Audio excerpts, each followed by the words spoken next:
Popular imagination often placed ancient history in the hands of mystical secret societies. In first-century Judea, however, real power was a matter of brute force. The region lived under the weight of Roman occupation.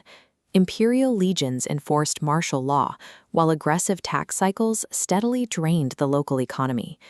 The absolute center of this occupied world was the Temple of Jerusalem.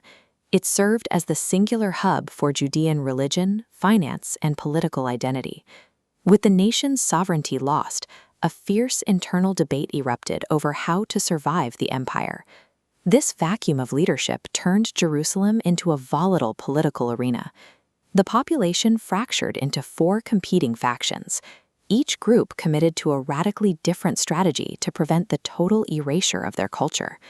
This internal shadow war created the ideological forge that would ultimately define the trajectory of Western history. The Sadducees formed the aristocratic elite. They were the pragmatists who controlled the temple priesthood and the city's high-level administration. Their survival strategy relied on political assimilation. They believed that careful cooperation with Roman governors was the only way to maintain civic order and protect their existing status. The Pharisees represented the ideological opposition. This populist movement of scholars and commoners viewed the elite's cooperation as a betrayal of their core identity. Realizing the temple's political independence was gone, the Pharisees decentralized religious authority, shifting spiritual focus from the central priesthood to local communities. By prioritizing law study over centralized sacrifice, they created a portable faith woven into daily routine.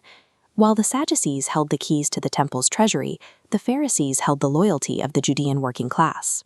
The Sadducees defended a physical structure of stone, but the Pharisees built a resilient, text-based community model that would eventually serve as a structural template for the early Christian church.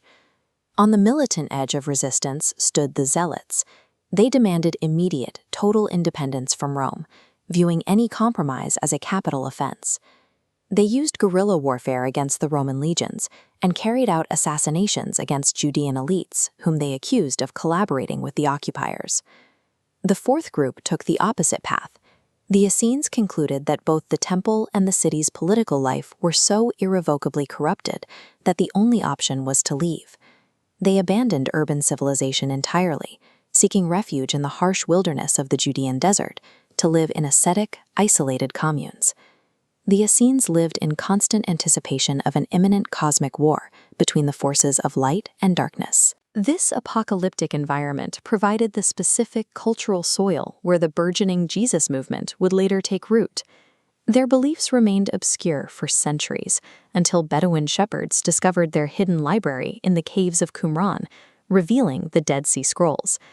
Decades of excavation have allowed archaeologists to unearth thousands of manuscript fragments, allowing us to reverse engineer the sect's radical worldview. This ancient Hebrew script on the fragmented parchment confirms a highly disciplined society, governed by exhaustive rules for communal living and ritual purity.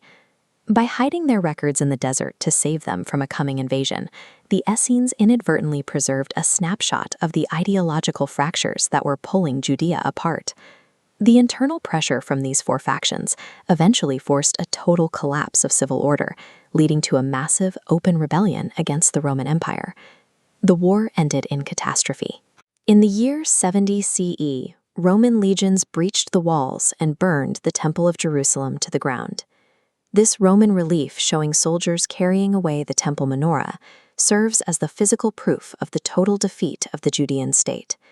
The Sadducees vanished along with the temple they controlled, the Zealots were hunted down by the Roman military, and the Essenes were wiped out or scattered into the wilderness.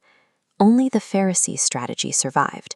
Their decentralized, text-based model of faith was the only system capable of outlasting the physical destruction of their nation's capital. These groups were desperate political movements, fighting a war for cultural survival. The strategies they developed during this crisis established the blueprints for both Rabbinic Judaism and the emergence of Christianity, permanently reshaping the religious landscape of the West.